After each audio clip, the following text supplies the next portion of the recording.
नमस्कार बच्चों। अब हम प्रश्न नंबर 2.6 के हमने 6 सवाल देख लिए थे। अब उसके आगे के सवाल देखने हैं कि कैसे हल करना है। ठीक है, तो जैसे मैंने बताया था कि आपको समीकरण को बना के मैं दे दूंगा, आप उसको हल कर लीजिएगा, पूरा आंसर ले लीजिएगा। गुणनखंड करना कैसे है इसके पहले के प्रश्न आपने सीखा हुआ। तो हम आते हैं सवाल नंबर 7 पे। सवाल नंबर 7 पे क्या दिया गया है? सवाल नंबर 7 में बोला गया कि किसी नदी में नाव से प्रवाह के विपरीत 30 किलोमीटर जाकर वापस उसी स्थान पर आने में प्रतीक को 8 घंटे लगते हैं। ठीक है, मतलब 36 किलोमीटर जाता है वो और 36 किलोमीटर आता है। तो इस दौरान उसको आने और जाकर के आने में 8 घंटे लग जाते हैं। तो शांत पानी में नाव का वेग दिया गया है 12 किलोमीटर प्रति घंटा। अगर पानी शांत है तब नाव का वेग बोला गया 12 किलोमीटर प्रति घंटा। तो आपको बताना है कि नदी का वेग क्या होगा। तो मान लेंगे माना नदी के प्रवाह का वेग, प्रवाह का वेग आपके पास क्या रहेगा? यक्स। ठीक है, प्रवाह का वेग यक्स। अब उसके बाद आपको दिया गया है 36 किलोमीटर। ठीक है, तो शांत पानी में नाव का वेग, शांत पानी में नाव का वेग 12 किलोमीटर प्रति घंटा और यहाँ पे 10 किलोमीटर प्रति घंटा। ठीक है, अब नाव जो है पानी की दिशा में प्रवाहित हो रहा है, तो नाव का वेग क्या होगा? ठीक है, तो प्रवाह की दिशा में, नदी के प्रवाह की दिशा में, नदी के प्रवाह के दिशा में नाव का वेग, प्रवाह की दिशा में अगर नदी जिस तरफ बह रही है उसी तरफ अगर नाव जा रही है, ठीक है, तब तो दोनों प्लस हो जाएगा 12 प्लस यक्स किलोमीटर प्रति घंटा। ठीक है, और नदी के प्रवाह के विपरीत दिशा में नाव का वेग, यदि विपरीत दिशा में जा रहा है, नाव ऐसे जा रही है, पानी इस तरफ से बह रहा है, तो पानी उसको रोकेगा, तो क्या हो जाएगा? 12 माइनस यक्स किलोमीटर प्रति घंटा। ठीक है, अब यहाँ पे 36 किलोमीटर उसको जाना है। 36 किलोमीटर जाने में उसको कितना समय लगा वो देखना है। तो नदी के प्रवाह की दिशा में, नदी के प्रवाह के दिशा में 36 किलोमीटर जाने में लगा समय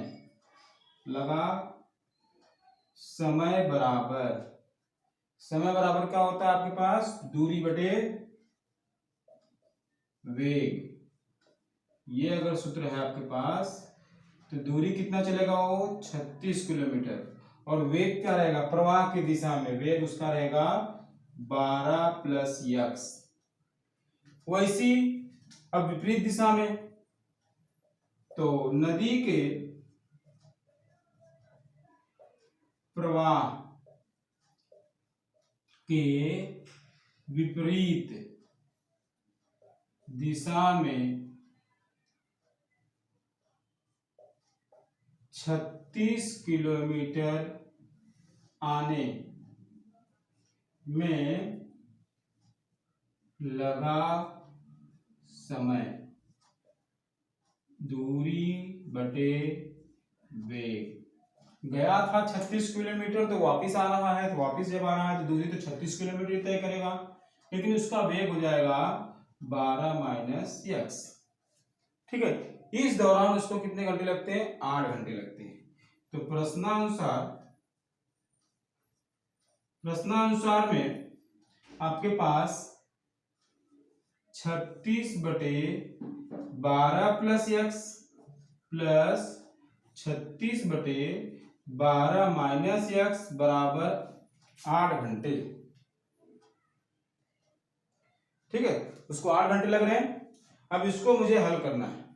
इसको हल करना है तो क्या करूंगा मैं, या तो क्रिया गुणा करो या तो 36 को बाहर ले लेता हूं। अगर 36 को बाहर ले लेता हूं मैं, तो यहां बचेगा 1/12 plus x plus 1/12 minus x बराबर 8। 36 हमने बाहर ले लिया है। ठीक है, अब उसके बाद इसका क्रिया गुणा करते हैं। क्रिया गुणा करेंगे तो 36/12 minus x plus 12 plus x, ये वाला यहाँ पे आ गया और ये वाली यहाँ पे चला गया, नीचे का नीचे रह जाएगा। 12 प्लस एक्स 12 माइनस एक्स बराबर 8। अब उसके बाद एक्स एक्स कट जाएगा आपके पास। 36/12 प्लस 12 24 यहाँ पे सूत्र हो जाएगा, देखो एक बार प्लस है एक बार माइनस है, तो 12 का वर्ग माइनस एक्स का वर्ग बराबर 8। तो हो जाएगा 36 गुणे 24/12 का वर्ग 144 माइनस एक्स का वर्ग बराबर 8। ठीक है, अब इसको हम यहां पे लेके तो हो जाएगा 36 गुणे 24 बराबर 8 गुणे 144 माइनस एक्स का वर्ग। इस 8 को मैं इधर ले लेता हूं, भाग हो जाएगा। देखते हैं, 36 गुणे 24/8 बराबर 144 माइनस एक्स का वर्ग। चलो अब इसको कट करते हैं, किसके पास से कट करते हैं, चलो 8 3 24, 8 दूनी 16 8 24, 3 हो गया। तो 36 गुणे 3 बराबर 144 माइनस एक्स का वर्ग। अच्छा, तो 6 3 18 6 18 लग 1 9 1 10 108 बराबर 144 माइनस एक्स का वर्ग। इसको इस तरफ ले लेता हूं, 108 माइनस 144 बराबर माइनस एक्स का वर्ग।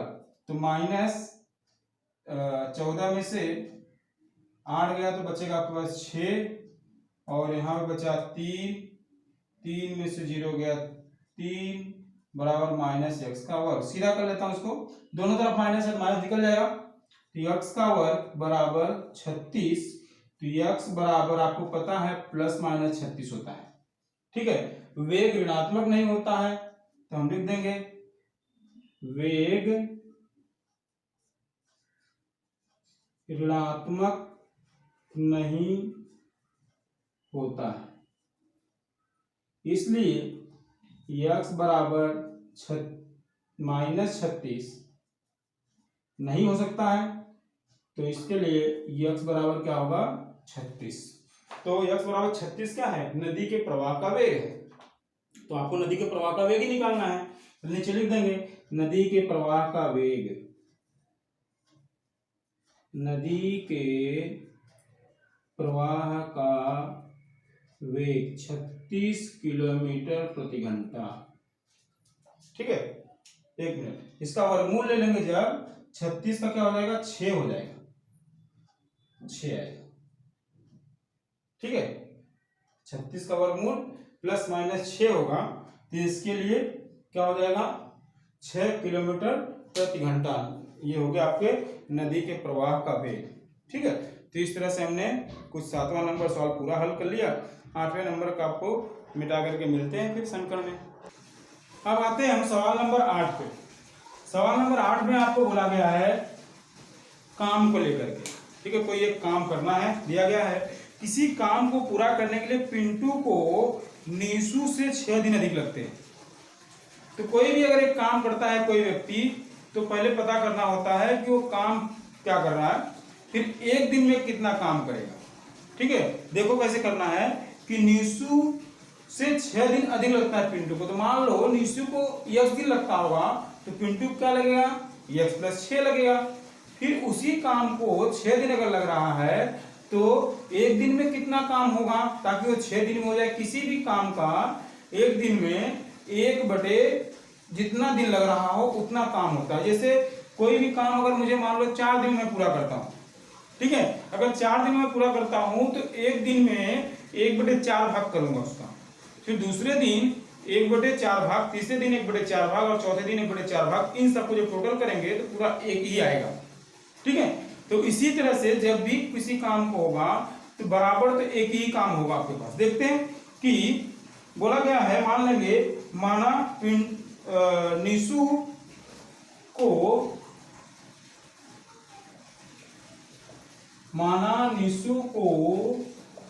काम पूरा करने में x दिन लगते।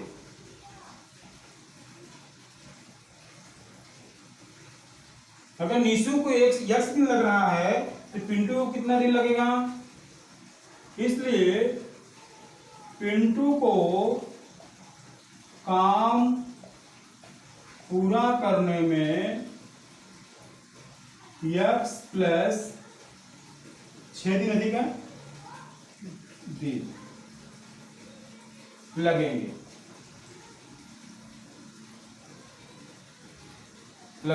ठीक है। तो अब एक दिन में कितना काम करेगा, इसके लिए एक दिन में निशु द्वारा किया गया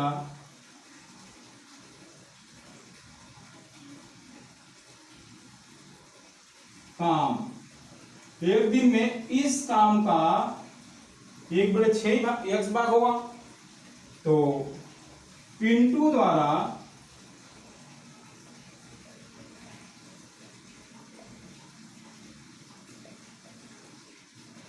किया गया काम 1/6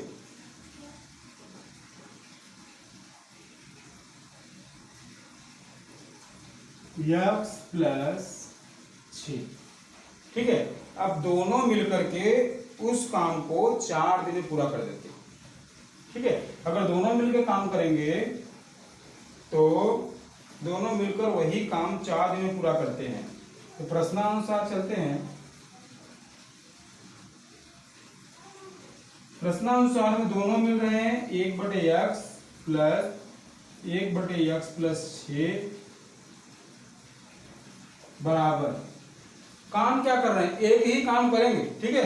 इसके लिए बराबर 1, कितने दिन, 4 दिन में, तो गुणे 4। अब इसको आपको लेकर हल करना होगा। तो हम क्या करेंगे, इसको त्रिय गुणा कर देते हैं। इस 4 को चाहिए तो इस तरफ ले लेते हैं, तो 4 इस तरफ भाग हो जाएगा। इसको त्रिय गुणा करते हैं, तो x प्लस 6 प्लस x बटे x गुणे x प्लस 6 बराबर 1/4। तो x जुड़ जाएगा, 2x प्लस 6 बटे x का वर्ग प्लस 6x बराबर 1/4। फिर ये गुणा कर देंगे, इसका यहाँ पे करेंगे तो 4 गुणे 2x प्लस 6 और x का वर्ग प्लस 6x, ठीक है। तो 4 से जब इसमें गुणा करेंगे तो 8x प्लस 6 चौक 24 बराबर x का वर्ग प्लस 6x, ठीक। तो अब सबको इस तरफ ले लेते हैं, तो हो जाएगा x का वर्ग plus 6x minus 8x plus 24 बराबर 0। तो हमारे पास मिल जाएगा x का वर्ग, दिख रहा है, x का वर्ग माइनस 2x प्लस 24 बराबर 0, ठीक है। अब गुणा करने पे 24 आना चाहिए और घटाने पर 2 आना चाहिए। तो 8 नहीं 6 चौक 24, 6 चौक 24, 6 माइनस 4, ठीक है। तो यहीं पे लिख देता हूँ, x का वर्ग माइनस 6 माइनस 4x प्लस 24 बराबर 0। तो इस तरह से आप क्या करोगे, इसको हल कर लेना, और माइनस में अगर आएगा तो माइनस में दिन नहीं होता, ऐसा कर लेना। फिर ठीक है, अब आते हैं हम अगले वाले का सवाल पे। सवाल नंबर 9। सवाल नंबर 9 में बोला गया है कि संख्या 460 में किसी संख्या से भाग देने पर भागफल भाजक के 5 गुना से 6 अधिक तथा शेषफल 1 आता है, तो भागफल तथा भाजक ज्ञात कीजिए। ठीक है, संख्या है 460 में किसी संख्या से भाग देने पर, ठीक है, कोई भी एक संख्या से हम भाग दे रहे हैं तो हमारा आंसर मिलता है, ठीक है, भागफल भाजक के 5 गुने से 6 अधिक मिल रहा है, तो हम पहले मान लेंगे, माना भाजक x है, ठीक है, माना भाजक x है। यदि भाजक x है तो भागफल क्या हो जाएगा, भागफल भाजक के 5 गुने से 6 अधिक है, इसके लिए भागफल क्या है, भाजक के 5 गुना से 6 अधिक, तो 5x प्लस 6। शेषफल आपको बोला गया है, शेषफल बराबर 1, ठीक है। 460 क्या है फिर आपका, 460 आपका है भाज्य, और भाज्य बराबर होता है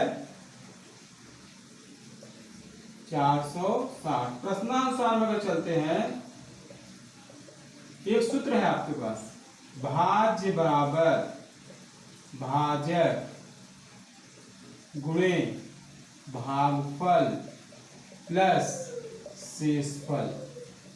भाज्य है आपका 460, भाजक है आपके पास x गुणे भागफल 5x प्लस 6, ब्रैकेट में लो इसको, प्लस 1, तो 460 बराबर 5x का वर्ग प्लस 6x प्लस 1, इसको इधर ले लेते, तो 5x का वर्ग प्लस 6x प्लस 1 माइनस 460, तो 5x का वर्ग प्लस 6x माइनस 459 बराबर 0, 459, ठीक है। अब इसका क्या करेंगे, हम गुणनखंड करेंगे, किसी से भाग जाएगा क्या, 5 से भाग जा नहीं सकता, 6 से भी जाएगा, ठीक है। अब क्या करेंगे, इसका गुणा कर देंगे, इसका गुणा करोगे तो आप देखो क्या आता है करके, ठीक। तो 1 मिनट देखता हूं मैं गुणा करके। जब बड़ी गिनती होती है तो उसमें गुणा करने से अच्छा हम उसको छोटा ही कर दें, ठीक है। तो 5 गुणे 549, इसको अगर गुणा करना है, इन दोनों गुणा करना है, हमको लास्ट में लेकर कम करना पड़ेगा, तो इसके लिए हम उसको चाहते हैं इसको छोटा कर दूं, तो 5 तो ऐसी रहेगा आपके पास, गुणे 9 के पहाड़े से जाएगा, तो 9 गुणे 5 9 45, अरे 9 5 45 और 9 कम 9। अच्छा, अब 51 की ओर छोटा कर लो चाहिए, तो 5 गुणे 3 गुणे 3 गुणे 17 3 51। अब इसमें क्या करो, गिनतियों को 2 भागों में तोड़ दो, 2 भागों में तोड़ो मतलब आपको ढूंढना है घटाने पर कितना आना चाहिए, 6। तब कैसे भी ले सकते हो, ये 2 ले लो, ये 3 ले लो, या फिर ये 3 ले लो, ये 2 ले लो, इसको इसके साथ ले लो, आगे पीछे हम ले सकते हैं, ठीक है। तो क्या हो जाएगा, अब यहाँ पे मैं चाहता हूं कि 5 7 3 51 9 5 45, 45 गुणे 51, हमने इन 3 का गुणा किया और इस 2 का गुणा किया, तो 45 में से 51 में से 45 गया, 6 बच जाएगा, तो 5x का वर्ग प्लस 51 माइनस 45x माइनस 459 बराबर 0, तो 5x का वर्ग plus 51x minus 45x minus 459 बराबर 0, ठीक है। अब इसके आगे आप कॉमन ले लेना, ठीक है। तो कॉमन तो नहीं निकलेगा, कॉमन अगर नहीं निकला तो 9 बचे, यहाँ पे 9 निकाल देना, देखो ऐसे देगा, 5x सिर्फ कॉमन निकलेगा, तो आपको जाएगा x से 5x प्लस 51 माइनस यहाँ पे निकलेगा 9 पचे 45 x माइनस प्लस रहेगा और यहाँ पर आ जाएगा 51 बराबर 0। दोनों कोष्टक सेम हो गए। अब उसके बाद आप आगे इसको हल कर लेना और मान निकाल लेना। ठीक है, इस तरह से हमने क्या किया, सवाल नंबर 9 तक देख लिया है और 10वां नंबर आपको बॉक्स भरना है तो उसको ट्राई कर लेना आप। उसमें आपके पास समलंब चतुर्भुज का क्षेत्रफल का सूत्र लगेगा। समलंब चतुर्भुज के क्षेत्रफल का सूत्र क्या होता है आपको पता होना चाहिए। समलंब चतुर्भुज के क्षेत्रफल का सूत्र होता है 1/2 समांतर भुजाओं की लंबाइयों का योगफल गुणे ऊंचाई होता है। समांतर भुजाओं की लंबाइयों का योगफल यहाँ पे आपको दे दिया गया है और ऊंचाई में आपके पास यहाँ से देखने के बाद आपको पता चलेगा ऊंचाई है am। यहाँ पे आपके पास बॉक्स में क्या आएगा, am आ जाएगा। जब am आ जाएगा तो am का मान रख देना नीचे और फिर उसके बाद ब्रैकेट को हल कर लेना। ठीक है, 2 को यहाँ पे जो 2 है आपके पास, इस 2 को आप इस तरफ लेके आ जाना और 33 से गुणा कर देना। 2 को इस तरफ लेके आना, गुणा कर देना और इधर जो रहेगा उसको ब्रैकेट को ओपन कर देना, कोष्टक जैसे ओपन करते हैं। फिर बाकी चीज़ें आप हल कर लेना। ठीक है, इस तरह से हमने पूरे प्रसंग को, इसके सभी सवालों को हमने सिर्फ गुणनखंड बना के दिया और आप लोगों ने क्या किया, उसको हल किया है। तो रुकते हैं हम यहाँ पे, धन्यवाद। और इस तरह से आपका ये दूसरा नंबर पार्ट क्या होता है, खत्म होता है।